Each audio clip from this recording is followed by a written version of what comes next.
Ladies and gentlemen, thank you for your patience in holding. Please continue to remain holding on the line. This conference will begin in approximately 2 minutes. Once again, thank you for your patience in holding, and please continue to remain holding on the line.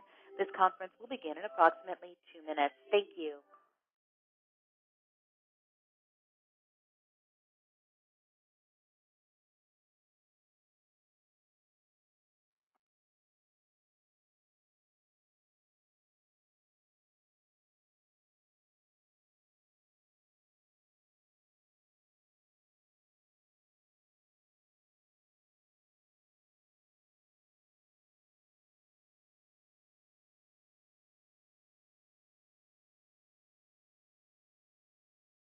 Ladies and gentlemen, thank you for your patience in holding. Please continue to remain holding on the line.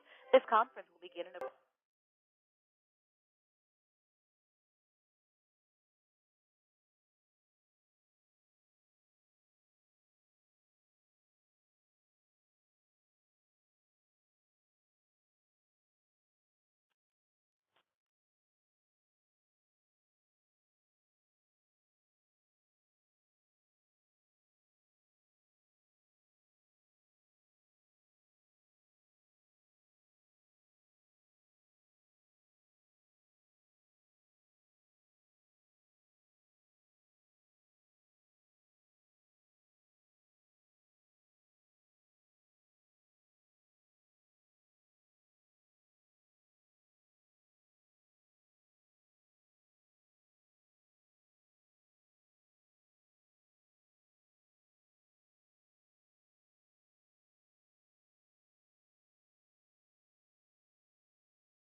Ladies and gentlemen, thank you for your patience in holding. Please continue to remain holding on the line. This conference will begin in a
National TeamSTEPPS implementation project, thanks to AHRQ and our task order officer there, Jim Battles, as well as Heidi King from the Department of Defense.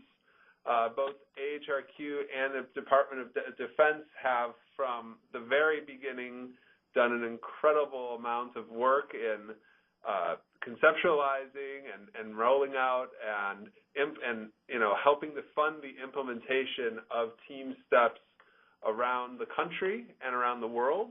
So thanks to AHRQ and DoD. The project team itself, I'm from the Health Research and Educational Trust, HRET. We're part of the American Hospital Association. And so what we do here is we run the National Implementation Program, and then we partner with Impact International, who helps us with unbelievable amount of work both on the evaluation side and the content side of things. So thanks to them as well. Just before we get started with the main event today, while I have everybody's attention, I wanted to give everybody a quick update on some upcoming TeamSTEPPS events. So registration is open for courses now. This is both for the master training course that's general and for healthcare professionals around all spectrums of care, be it hospitals or long-term care, or maybe you're involved in education. So registration is open for those courses now. Registration is also open for specific courses on primary care. And that's what we're going to start talking about today here. But for both of those, to register, you can go on over to our website, which is the TeamSTEPPSportal.org. So it's www.teamstepsportal.org. And you can go over there and register for both the master training courses for the healthcare professionals and the specific primary care courses. We also have monthly webinars. They're scheduled through September 2015. We're going to open registration on a rolling basis, so they're not all open right now, but as time progresses, we'll keep opening up registration. These webinars are always on the second Wednesday of the month, like today, always at 1 Eastern time, except for next month, when we're going to have the webinar on December 17th, the third Wednesday of the month, and we don't have any webinars in June. And the reason for that is because of our annual conference. And the annual conference this year is June 16th through 18th. It's in Denver, Colorado, and registration is open. So feel free to head on over to TeamSTEPPSportal.org to register for the conference. There's also information there on how you could submit an abstract if you're interested in speaking at the conference. So as always, we also have a helpline, the number that's on your screen right now, and an email helpline.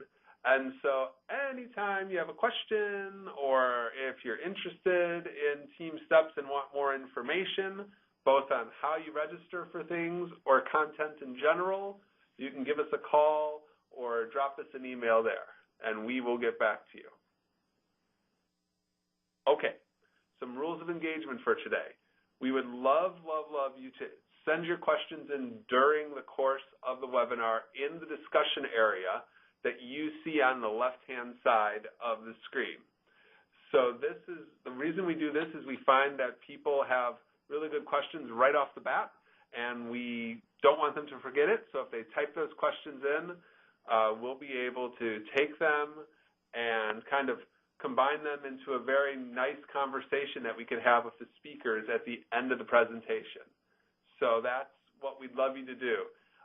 If you don't feel comfortable typing into the discussion area, we will open the lines for questions at the very end during the Q&A session, but we'll answer the questions that came into the discussion area first. We're also, just to let you know, a couple more things. These webinars are all recorded, and so in a couple days, the recording will be up over at the website, and you'll also be able to access a transcript there if you're interested in that. And another point that's very important to us is that evaluations for this webinar, we're going to send out immediately post the webinar. So look in your email. You'll get an evaluation. We'd love it if you completed it. It really helps us actually see if we're going in the right direction with these webinars and how we can improve. So without further ado, today's webinar presenters, you're actually going to have to listen to me some more this time because I'm actually presenting. I'm one of the webinar presenters, but I'm very happy to also have with us Rick Ricciardi from the Agency for Healthcare Research and Quality. Rick is actually in charge of the TeamSTEPPS primary care project, which we're talking about today. So he's going to kind of set the stage for us. I'm going to talk about how the project works, And then we have the honor of having Dr. Joseph Montella from Jefferson Medical College to come on and talk about how he uses TeamSTEPPS both in his office setting and in his hospital setting, and how these two coordinate and how TeamSTEPPS is very useful for that. So it's a nice bridge webinar I think we're going to have. So I actually just kind of covered the objectives in talking about our speakers. So I'm going to move through here, and I'm going to turn it over to Rick to start talking about why TeamSTEPPS is needed for primary care. So, Rick, the ball's in your court. Thanks, Chris, and welcome to everyone. On behalf of AHRQ, we are really excited to have you on the line and excited about your interest in the primary care TeamSTEPPS, which we feel is a natural progression from a lot of the work that's started in 2003 and went on our website in 2006, moving it out into the primary care. So to that end, we really would like to thank Chris and his team at AHRQ and our partners with Impact along the way for their continued enthusiasm and support. And as well as today, we really appreciate Dr. Joe Montella to share some of his thoughts and his wisdom around his implementation, particularly in his specific area of OBGYN, and we're excited to hear from him. As you can see, that as we've been saying all along, TeamSTEPPS really doesn't have any boundaries and can be used across many settings, delivering on the core elements of TeamSTEPPS. So to that end, the reason we moved TeamSTEPPS out into the primary care environment is because what we found in looking at data around safety is that in the ambulatory setting, the errors that occur are very similar in their root cause from the errors that occur in the inpatient area. So we hope that with making a specific module or entire program of TeamSTEPPS around primary care, that we can address the medical errors that are often made around communication and leadership, but to include the other areas of TeamSTEPPS. We do know that TeamSTEPPS is critical in caring for patients with multiple comorbidities, as with the aging of the population and much of the emphasis around taking care of patients with multiple chronic conditions. We know that TeamSTEPPS could be instrumental in engaging the patient on the team as well as making the team a higher performer. And lastly, teams are necessary for coordination and application of 21st century technologies to achieve patient-centered, team-based care, knowing that there's a complex nature of integrating all aspects of managing care for patients. We look to TeamSTEPPS, the principles of TeamSTEPPS and the tools of TeamSTEPPS to assist us in leveraging these HIT technologies, the new devices that patients are wearing, and the EHR as part of the team to help facilitate teams. Next slide, please.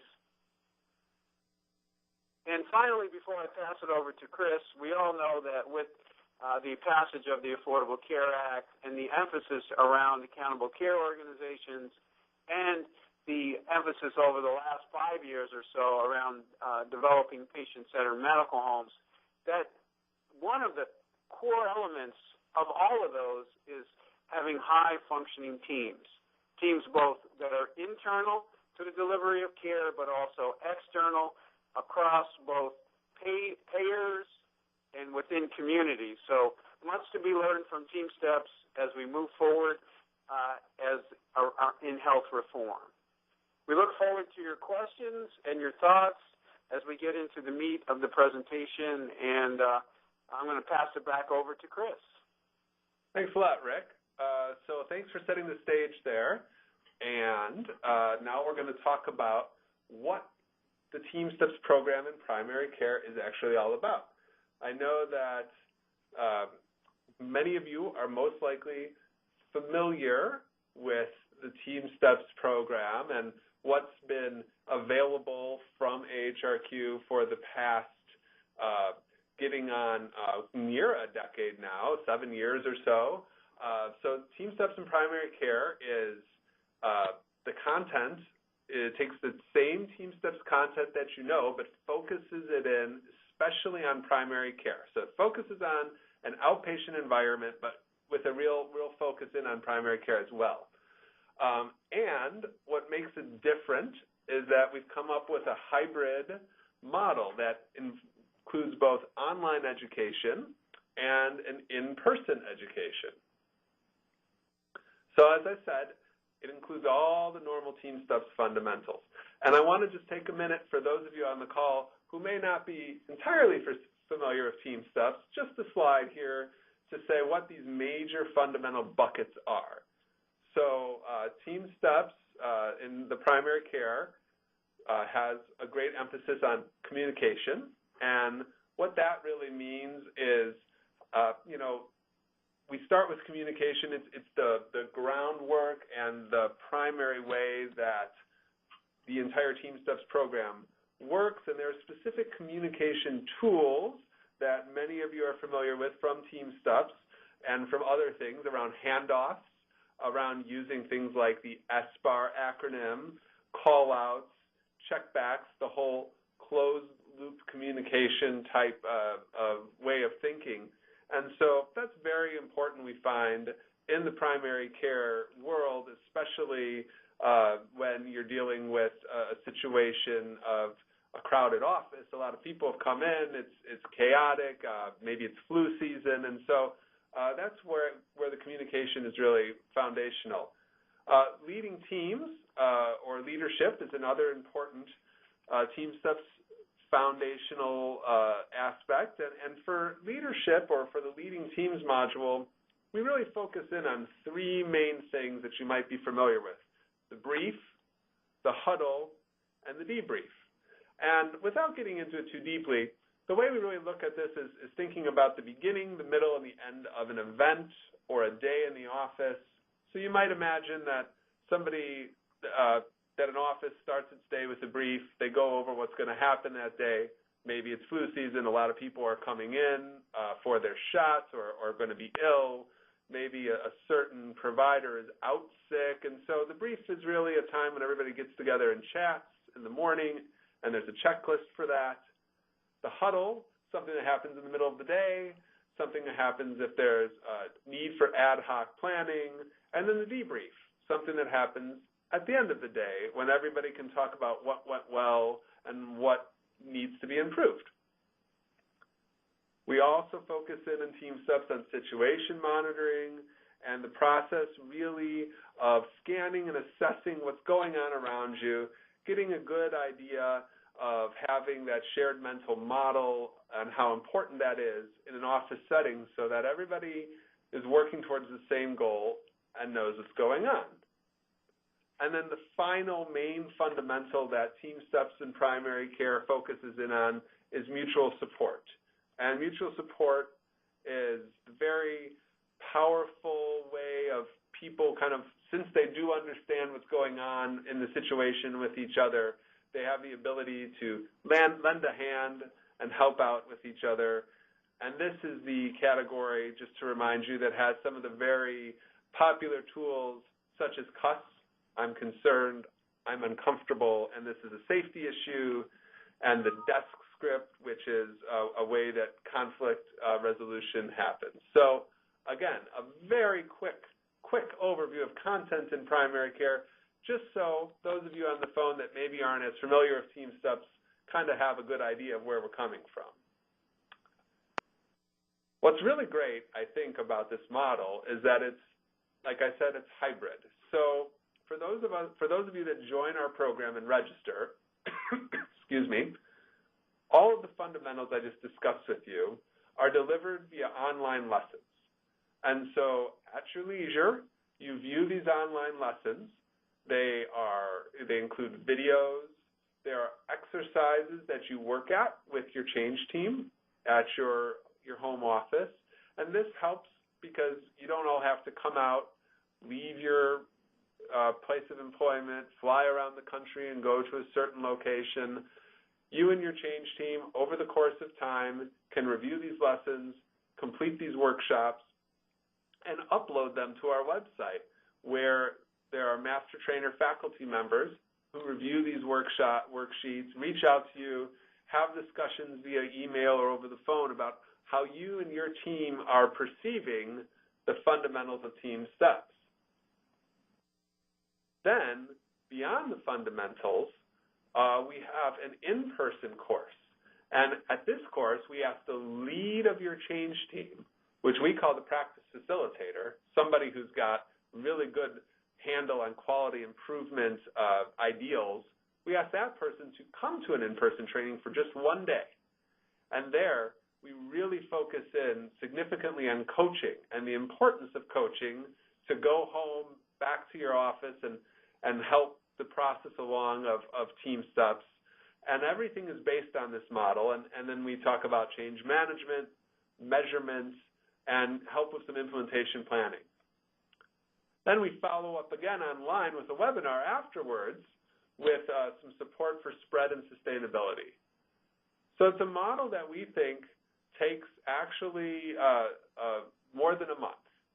We believe that you join one of our cohorts, you have around 4 weeks to view the online lessons with your change team. Then at the end of that period, you come on in. Then you go home, work again with your change team, and then at a later date, we get back together and we talk about spread and sustainability and talk about some of the issues you might have had happen when you returned home. So we hope that this is a really good, full model that will really help you implement this and help it really stick. So if you want to apply for a spot, again, you can go on over to the teamsteppsportal.org, the address that I've been mentioning for registering for all things, not only primary care. If you're interested in maybe being at a higher level, maybe you're from a large system and you're interested in rolling this out more organizationally, maybe you're from a professional organization and you have an interest in thinking about this for all members of your profession, we'd ask you to contact AHRQ@aha.org, our normal email address. Drop us a line and we can set up a phone call to talk. So, now that I've talked to you for some time about what it is that the TeamSTEPPS in primary care model can do, I'm going to turn it over to Dr. Montella to talk about how he's used TeamSTEPPS in an outpatient setting. Now, our training model is very new, so Joe's group didn't go through this particular model, but he has significantly used the TeamSTEPPS fundamental principles to really improve things and to help coordinate care between his office and the hospital. So at this point, I'm going to turn it over to Joe, and then I'll come back after his presentation, and we'll do some Q&A. So, Joe? Thank you, Chris. So the title of my presentation is The Ins and Outs of TeamSTEPPS, and as you can see that patients are always embedded in anything that we do, both as inpatient and outpatient. And just to clean up anything, I have no financial disclosures to disclose to you.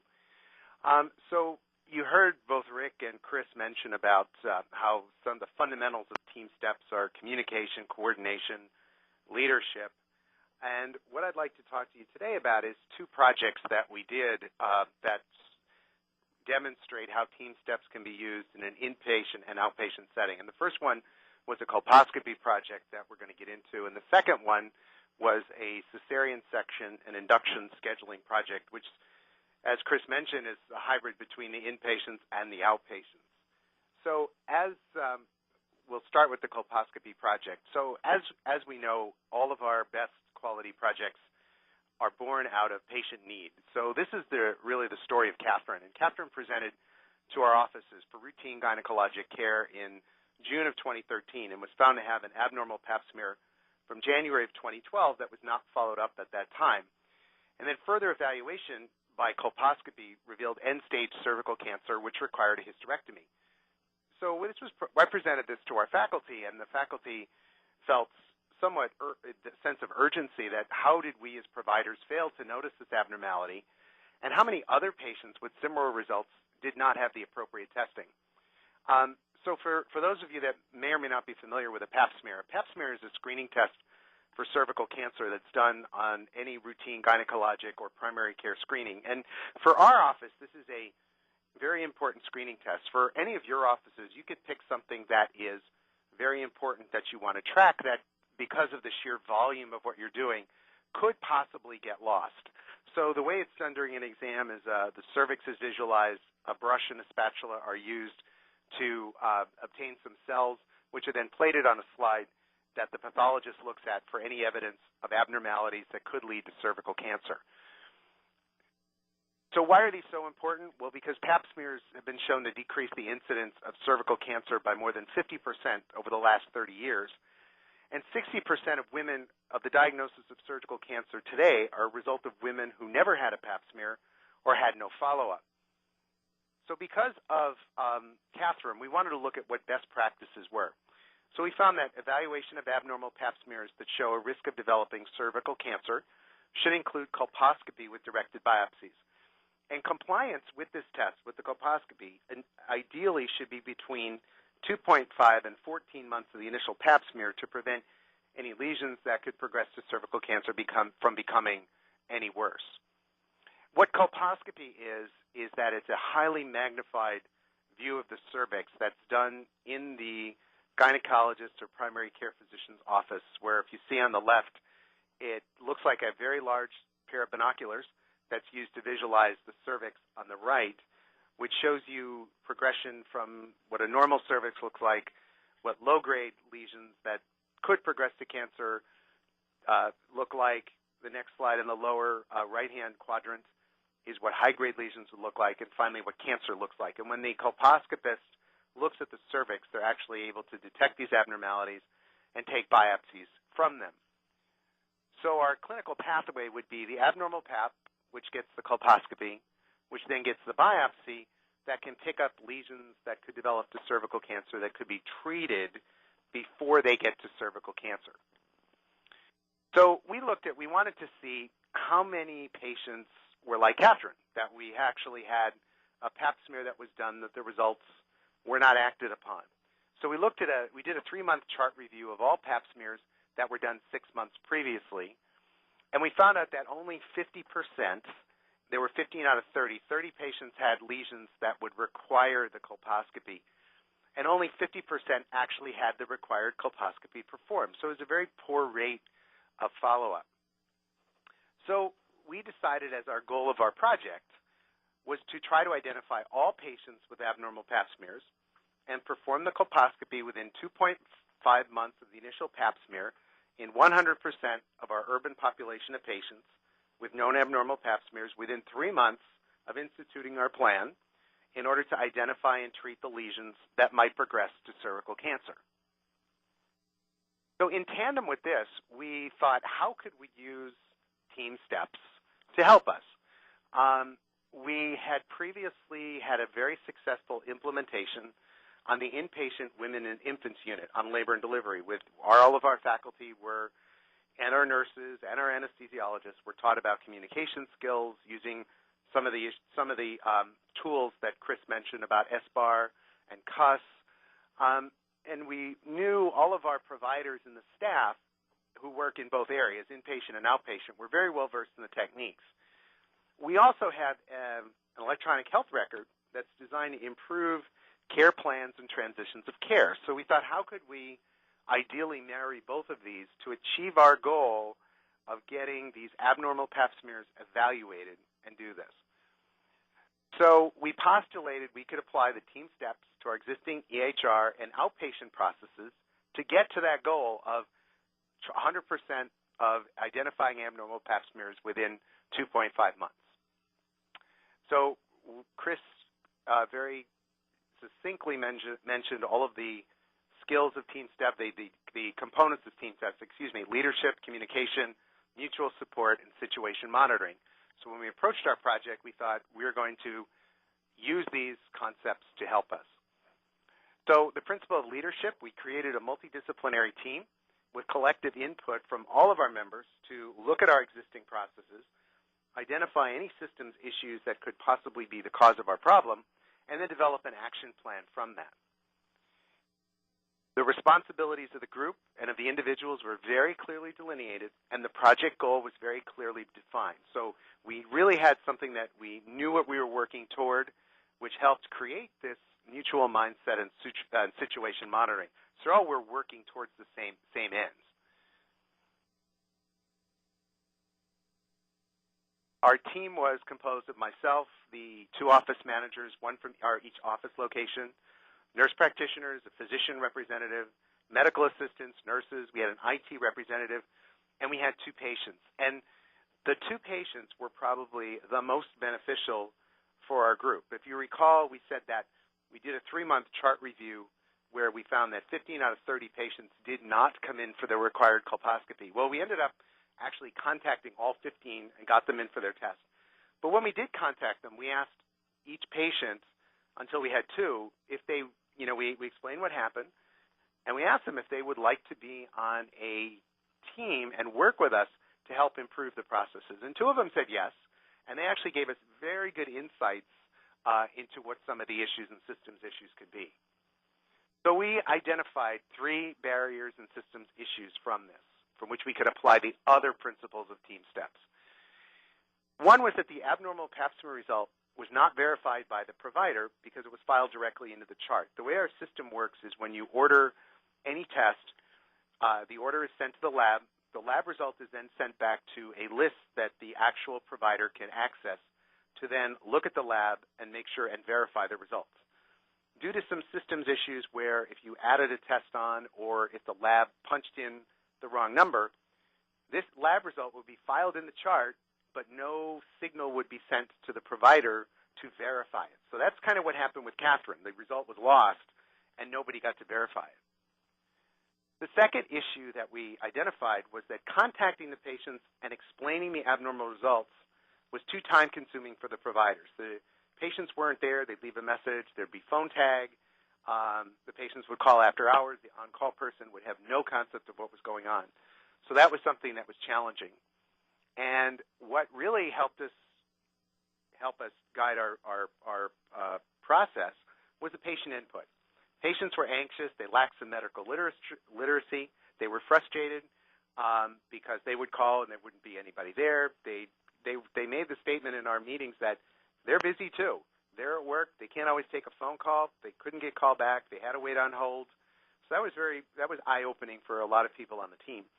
And also, the providers really had no standardized way of communicating the results to patients, and the patients couldn't reach the providers. So depending upon the individual style would depend upon what was told to the patient. Sometimes residents would tell the patient, you have an abnormal pap and it could be cancer, and that would frighten patients.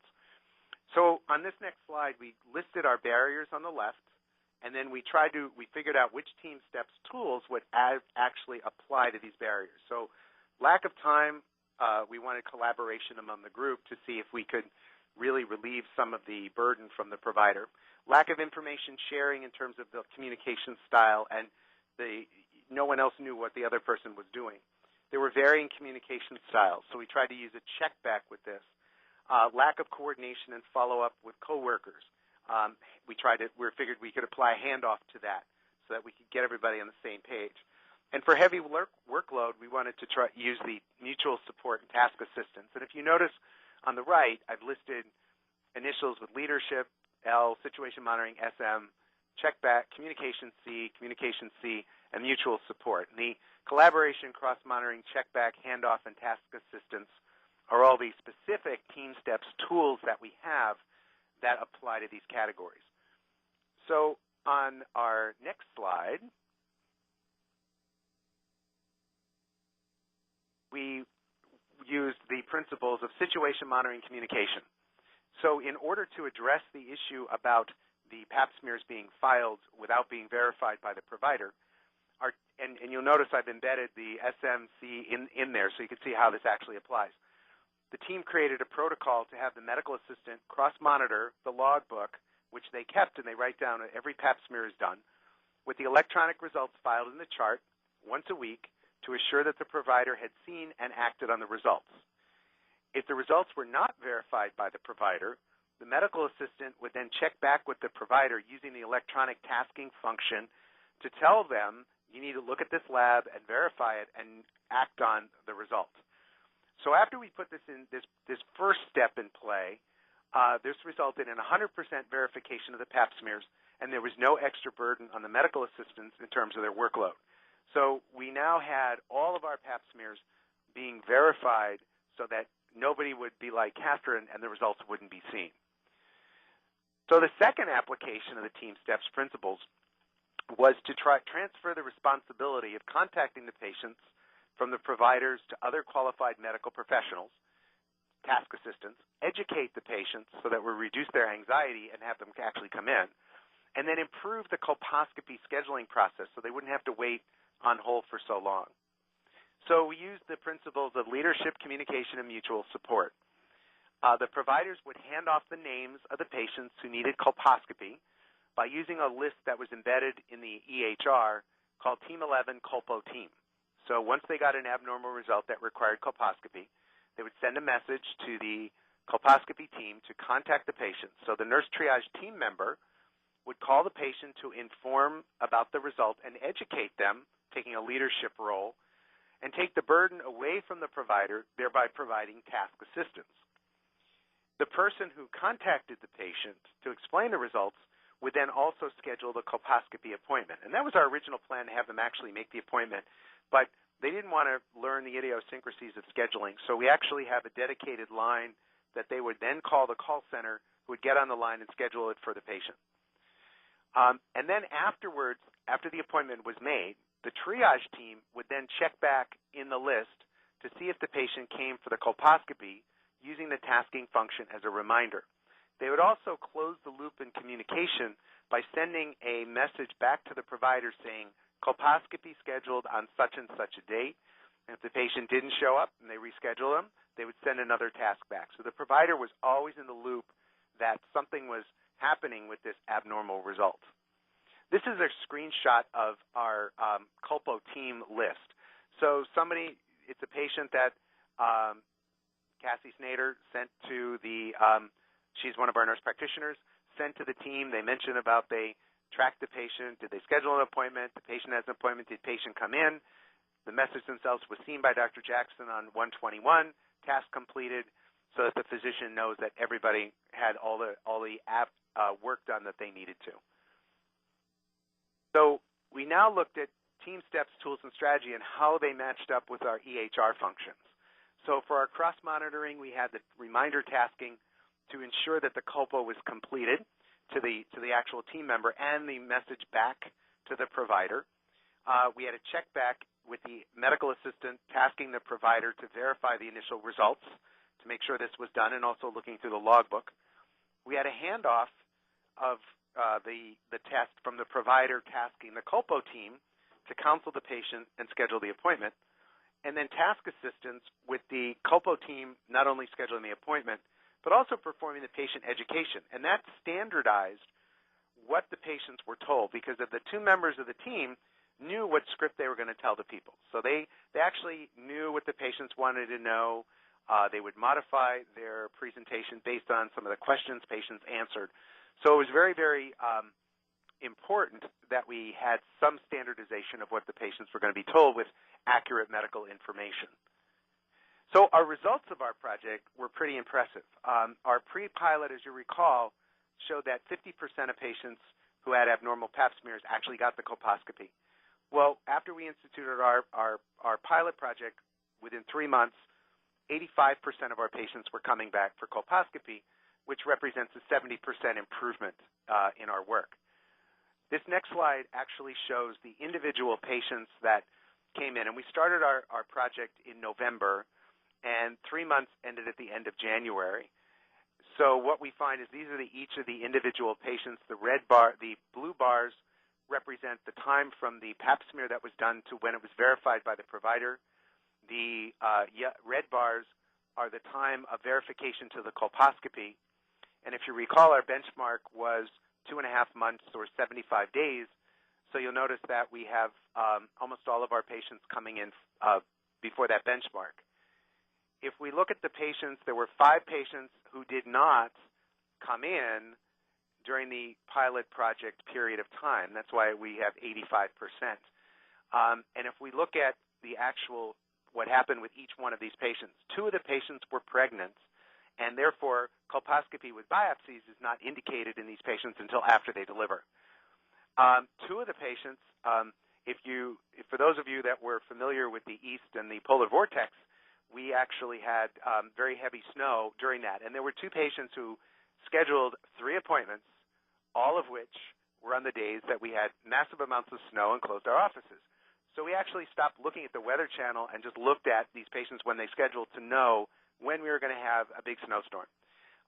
So one patient actually did not, after repeated attempts of trying to get her to schedule the colposcopy and having the provider call her, did not come in within that pilot project. And it finally took a few months to convince that patient to come in. But if you actually eliminate the 2 patients who were pregnant and weren't going to get the colposcopy anyway, our improvement was up to 91% if we take those patients out. But if we look at everybody that came back, it was 85%. And if we actually look at the mean time from pap smear to colposcopy, it was 38.5 days. So we've actually were below the 75 days that we shot for as a tertiary care center. So the conclusions were, by integrating the TeamSTEPPS tools and methods into our outpatient workflow in the EHR, we're able to improve the rate of colposcopy in our urban population of patients with abnormal pap smears by 70% over pre-project levels. And if we look at economic savings, it ranged from $28,000 to $72,000. And this was interesting, is that there were 2 patients within the cohort of the 34 that we had in the pilot project whose abnormal results were like Catherine's. They were filed in the chart without being noticed. And they had high-grade lesions that, if we did not pick this up, would have progressed to cervical cancer. So we saved, basically, this is the treatment cost of cervical cancer in $2,008, so with inflation probably higher, but that doesn't include any of the opportunity costs of the patient's anxiety, lost time at work for treatment, and also litigation issues because cervical cancer was missed. So this is just the actual cost of treating cervical cancer, and that was in 2 patients. For success and sustainability, we looked at this 8 months after implementation, so we just looked at this recently, and all patients were scheduled for Colpo within 2.5 months of their pap smear, which is great. The patients are satisfied with obtaining an appointment, and the providers find the time savings to be very beneficial, and this really enhances the sustainability. It's now second nature for them to send these results to that list. To talk about our second project, the cesarean section and induction scheduling project, this actually works from outpatient to inpatient. And this involves our problem with a lack of timely and adequate transmission of medical information when scheduling obstetrical patients for labor induction or cesarean sections. And our goal was to decrease the amount of waiting time for patients by 20% and increase capacity of labor and delivery to do 1 extra case within 6 months of implementation. So what would happen is patients would come over to labor and delivery from the office and didn't have complete information to do their C-section. They would not have labs drawn. They had some surgical issues that may have required surgical consultation that they didn't have that would delay their start time of their case. So once again, we put together our team using the TeamSTEPPS principles of leadership with the responsibilities of the group and individuals clearly delineated and the goal, which I just mentioned, very clearly defined. And we found that the barrier and systems issues were the C-section patients were scheduled without complete information sent from the outpatient to the inpatient areas. The providers had to call labor and delivery personally with the patient in front of them to schedule the C-section and speak with the unit clerk. And as you can imagine, this process consumed a lot of time away from direct patient care in going through the whole chart and making this list with the patient sitting there. And also, again, variation in style among the providers who scheduled the C-section sometimes caused gaps in vital information. They would forget some very important information that labor and delivery needed. So we listed our barriers, which always seem to be the same: lack of time, lack of information sharing, varying communication, lack of coordination, heavy workload, and again matched them up with our TeamSTEPPS tools of collaboration, cross-monitoring, check-back, handoff, and task assistance. So we created what we called our OB scheduling tool, where we We surveyed all of our providers who do obstetrics, talked with anesthesia to see what they wanted, and we wanted what was the most common information that was important to transmit from the outpatient to the inpatient setting. So this list went through multiple iterations until we came up with a checklist that was brief enough for people to fill out, but extensive enough that we would have the correct medical information. So the completed scheduling tool, again, our TeamSTEPPS principles of mutual support, situation monitoring, and communication. The completed scheduling tool was given to the surgery scheduler to call labor and delivery. So the provider would fill it out and hand it to our surgery scheduler. So again, we're honing this down to one person that's going to have this information, and the information standardized. And this scheduler would call labor and delivery with the necessary information and relieve the provider of this duty. If all the information on this checklist was not completed, the surgery scheduler was given back to the provider to redo, sort of like using your concerned, unsafe, this is a safety issue that the providers were made to understand. This surgery scheduler, a clerk, would be able to tell them, you're not done here, you got to fill this out again, and they would. So once the surgery scheduler had this scheduling tool, she would call the unit clerk, one of 3 people that would be able to schedule this procedure. The unit clerk had an identical template and followed this to make sure all the information was received. So she would make sure that every single item on that checklist was being read off by the surgery scheduler so she wouldn't miss anything. And then finally, the surgery scheduler would then call the patient with the date and time that they were to arrive. So the patient would be called later, so if the unit clerk was busy, the unit clerk would call the scheduler back. So the patient's wait time was also reduced because they were told they would receive a phone call within 24 hours as to when their C-section was scheduled. And the scheduler used the EHR functionality then to close the loop communication and task the provider that this C-section was actually scheduled, the person who filled out the list.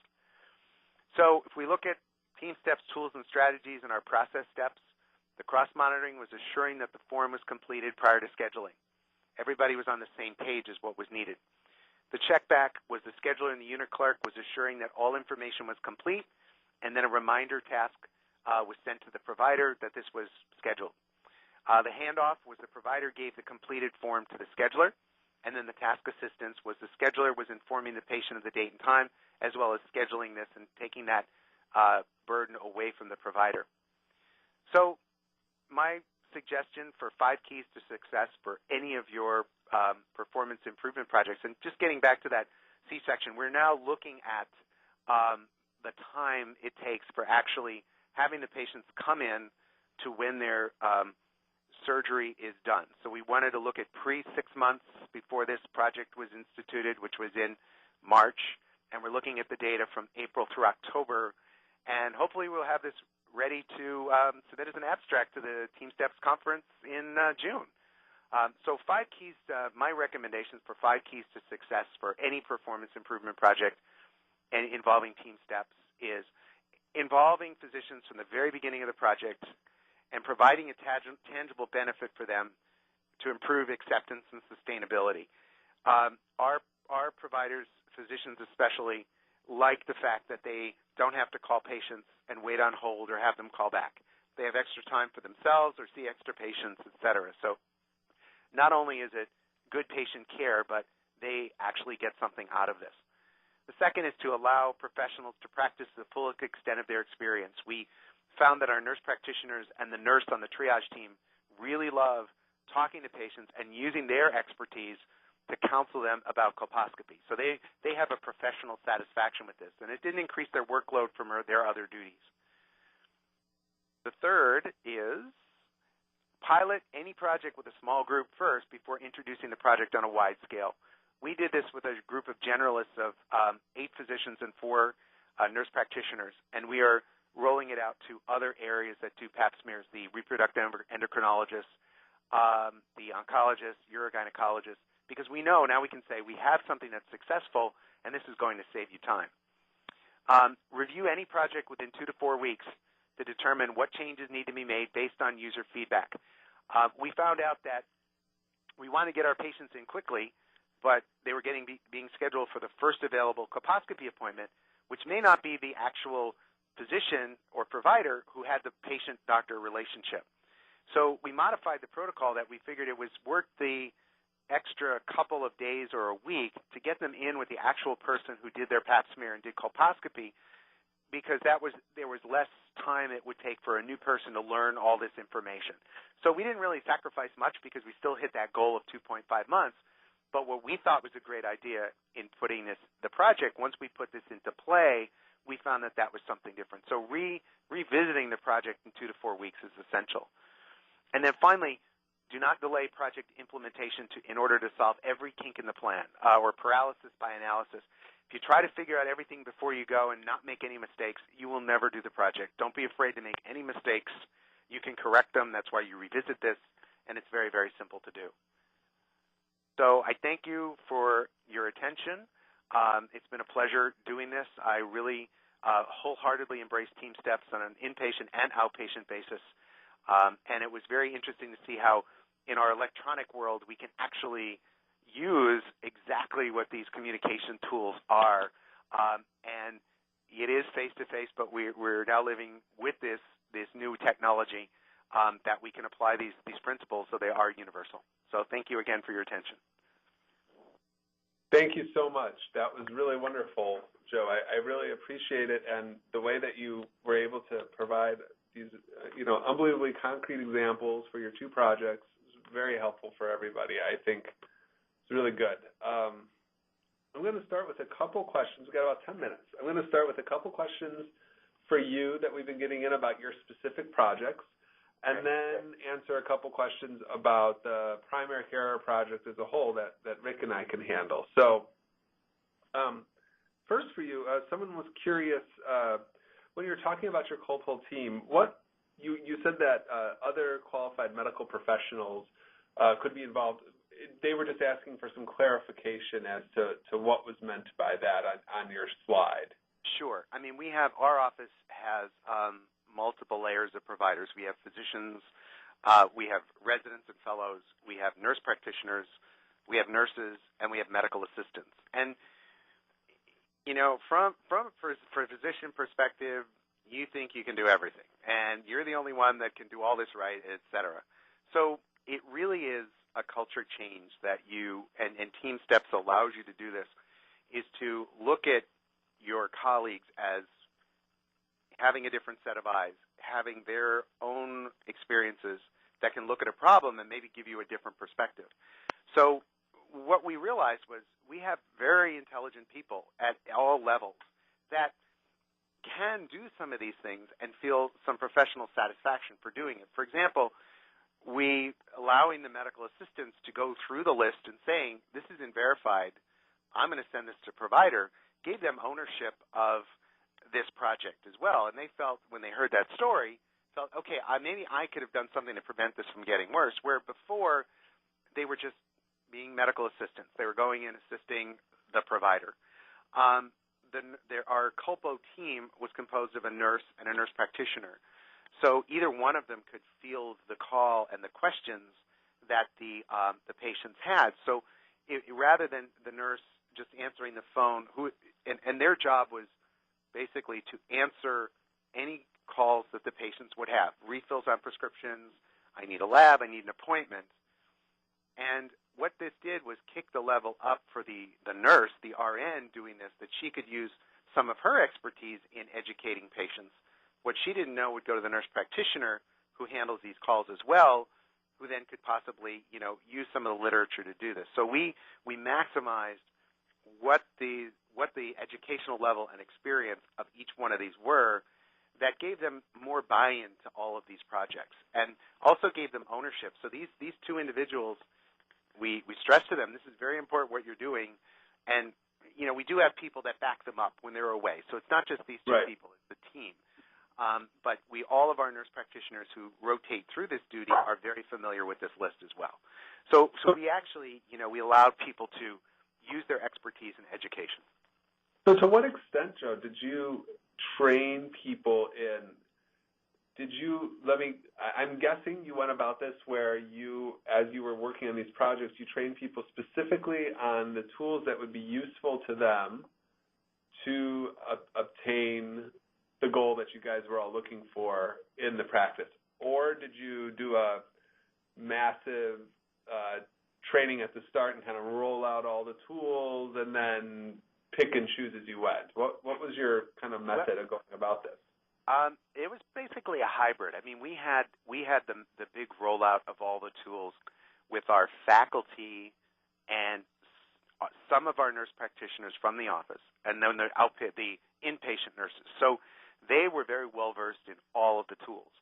For this project, we found it a little bit more beneficial with the medical assistants and the nurses in the office to do it as the focused tools we were actually using.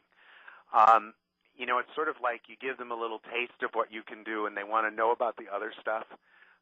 Since we were using the more electronic world, training them about talking to people in terms of CUS and SBAR was a component of this, but we felt bringing it into what they were actually doing and applying the connection between the tools and the electronic stuff made it a little bit more concrete and real. So what we did was when we came up with medical assistants were on our team, so they actually had a little meeting of themselves to say, okay, this is going to be our role.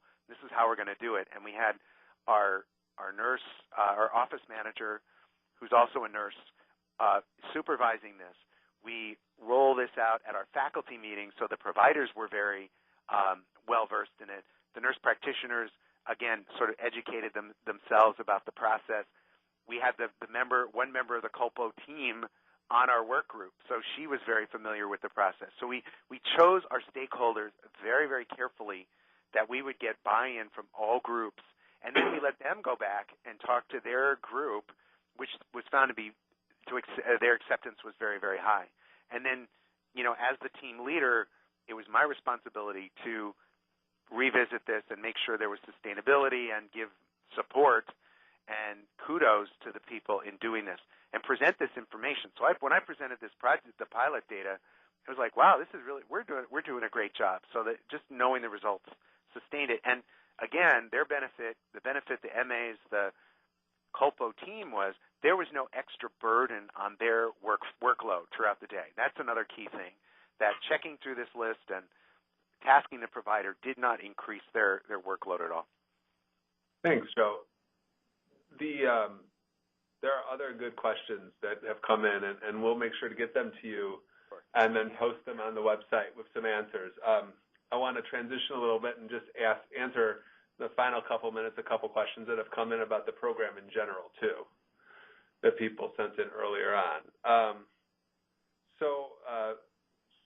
There have been a lot of questions coming in about the use of these materials and how many people have been using them so far, where they've been used, if they're useful in other settings or even outside of a specific TeamSTEPPS program, but in general QI-type programs. And I think that, not to make things sound too simple, but the answer, I think, is yes. TeamSTEPPS is really wonderful because it's incredibly flexible. So whereas, we saw Joe here using things in his setting, a lot of these principles can be embedded into other types of locations. They can be other clinical locations. They can be used in specific QI projects that you're doing. So a great place to look, if you go over to the teamstepsportal.org, there's an entire area, an evidence base, that we've provided a pretty extensive link out to articles that have been done in a variety of settings, including outpatient settings.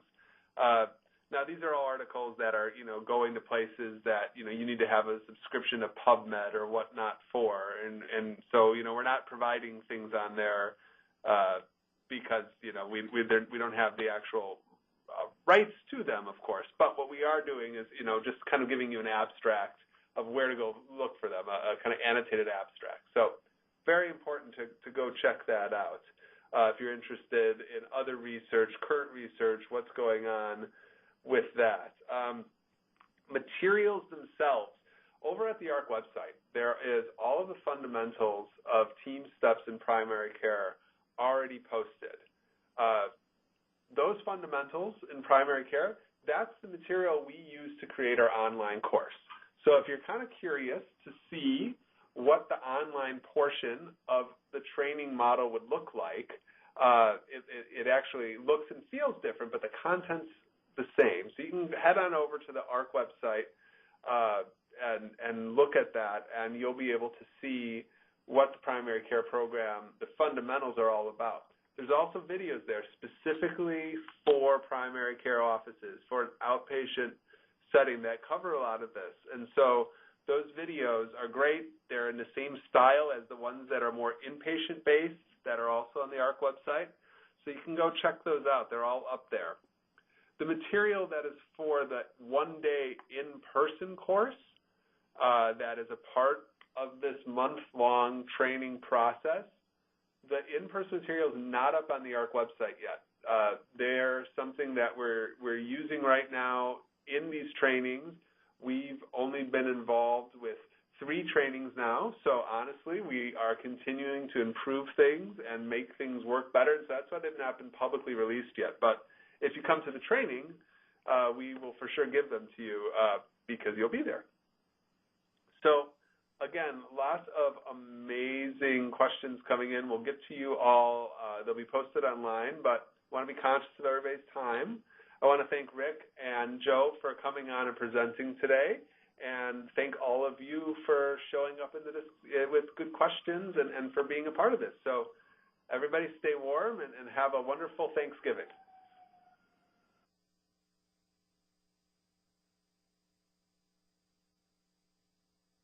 Chantel, you could end the webinar. Thank you very much. Ladies and gentlemen, at this time, this conference is now concluded. You may disconnect your phone lines and have a great rest of the week. Thank you.